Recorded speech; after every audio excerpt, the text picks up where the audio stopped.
Hello guitarists and bassists, and welcome to the new part of Ultimate Guitar Buying Guide, where I decided to make a more beginner-oriented video, because here I'm holding my first ever guitar, and you can see it doesn't look that much stock. And it's true, because the neck is not original, tuners are not original, pickups and all of the electronics are not original. The only thing that is stock is modified body, because those two cuts I made myself, and pickup rings and knobs. And it's a great moment to ask why you made so much changes. Well, to be honest, because all of the aforementioned parts were bad, like really bad. And this video is oriented on the people who will be buying their first instrument, and probably you will be buying your first instrument in a store. So how to get yourself a good guitar or bass there. So let's start with the first thing, how you will be choosing the guitar or bass you would like to play. So probably you made some research. You know what kind of a guitar you want for the genre you'll be playing in. So you know, for example, you want a metal guitar with two humbuckers. Okay, most of the time the entry-level models will be just black or maybe white. And you're probably already thinking about one of the certain brands, be it Holly Benton, Ibanez, Quart or Jackson. So you come to the shop and you need to choose the one you like the most, or the one that is functioning correctly, because to be honest, in shops in my city there are lots of guitars that are complete lemons and you should avoid them like a fire. So let's start. You grab a guitar, you sit with it, and you check out its balance, because it's a very important thing. So all you need to do is basically not apply any force, rest the guitar on your lap. If it doesn't neck dive or body dive, it's fine. You compensate some amount of little bit of neck dive with the friction from your body, and it's absolutely okay. For example, this guitar doesn't have any resemblance of neck dive, and it's great in this term. Second, you need to check out the most important part of every guitar, the neck.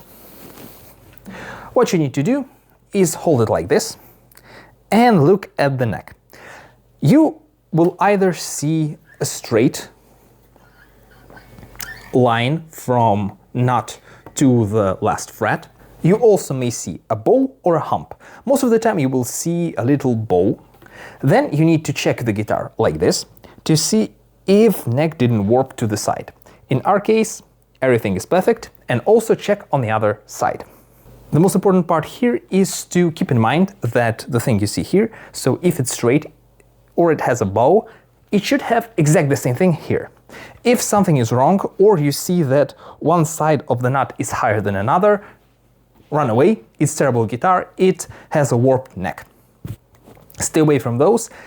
They are very hard to repair, so any kind of neck warp like this is very expensive to fix. It will be cheaper to make a new neck, and if you're buying your first instrument, you don't want to overspend on it. This is the most important part. So if the guitar has a good neck, you're good to go to the next stage. You need to plug it in, open both knobs,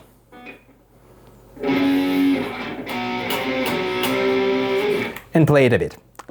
The most important part here is to pick a note just slightly,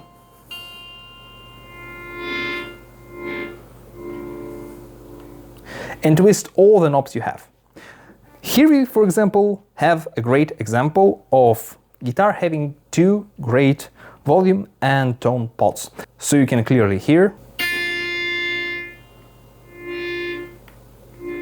It only changes the volume or the gain of the output sound, so everything is correctly here.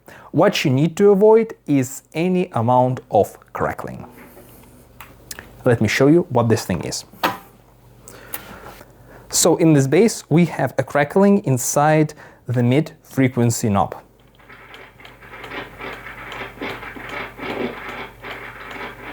So what does crackling mean? Crackling mean most of the time is that something interfering with connection inside the pot. This may mean a lot of different things. First is that there is some dirt inside the potentiometer itself. It's completely fixable, simply spray in the contact cleaner and all will be gone. Like for example, once I got this bass from the store, every pot were crackling. Now only one does so, and it's a common problem for this bass. Once again, you can check out my full review on the channel. But I don't know how to fix this thing. The very important part is that, for example, I had the problem on this guitar with the volume knob, and the longer this problem existed, the more prominent it became. So for example, on that guitar, when I had a problem with a volume knob, I could open the volume, hear some crackling, and then sound will simply disappear. So a little touch meant I can simply kill my sound output completely. And it's kind of annoying. You can fix this with contact cleaners, but sometimes you cannot. For example, like here. The next part is to check all of position wirings, because I had this exact problem when I was helping one of my friends to get his first guitar. We grabbed some Ibanez Geo from display and we started playing. We opened the volume knob and there was no sound, so I tried to increase the volume on the amp, nothing happened, and then I flicked the selector to neck and it was very loud sound of guitar outputs. So there was no sound, only on bridge position. And so in the other store, I also found another Geo Ibanez that simply didn't have enough space cut out for the blade selector to simply hit the bridge position once again. It's very annoying, to be honest. You need to check out for those things because budget guitars have the worst QC of them all. Now we come to the specific part. If you're getting a guitar with a trem, and to be honest, a lot of cheap instruments have a trem system, which I completely hate, you need to check out if everything is correct with the nut or with the bridge. So for example, on this guitar I had a problem. It had originally a 6-point trem, like a Stratocaster, and each one of the 6-point screws were drilled on a different angle, which created a situation where I used it for more just a tiniest vibrato. It simply never returned to original position and I need to force it back, and once again, it never stayed in tune as intended. So yeah, most of the time in the store, the guitars with a trem will not have an arm installed, so ask for it. If they don't give it to you, there are some questions to the store and the guitar itself. So what you need to do is to simply grab a guitar, play chord, and just apply a lot of force.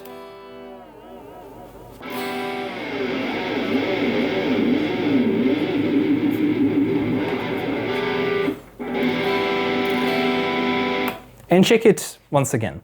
This one went out of tune a little bit, but to be honest, it's expected from this type of guitar with the vintage trem and without any type of locking nut, especially that it has an angle headstock, which is once again not perfect for tuning stability.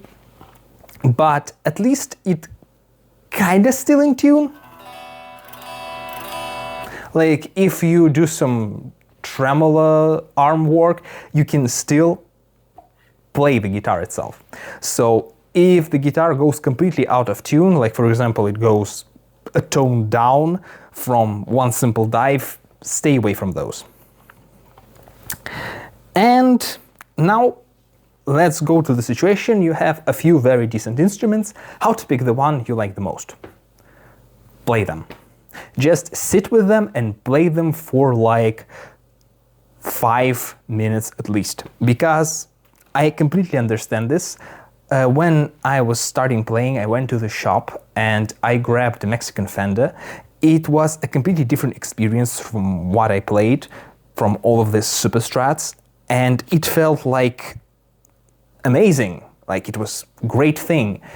And to be honest, it's a trap, because when you just grab an instrument, you're getting a new experience and your brain will reward you for this. So you grab the guitar that has absolutely different specs and your brain like, oh, this is cool, this new experience, get a dopamine. So you get your dopamine, you're like, oh, it's so cool.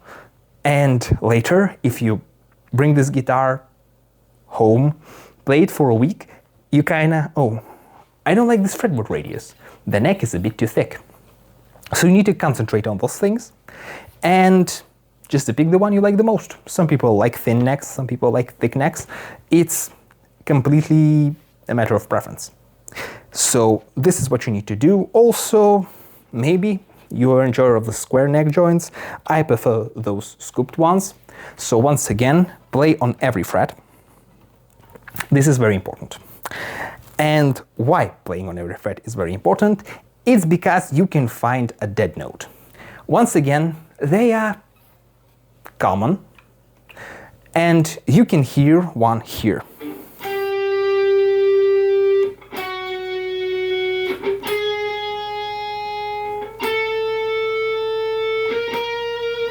You can hear this one has a far less sustain.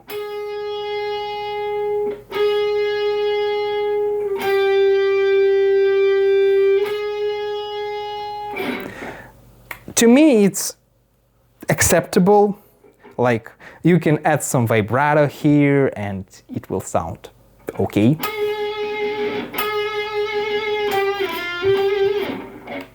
But for you, it may be not okay. It may be related to a few frets on a guitar.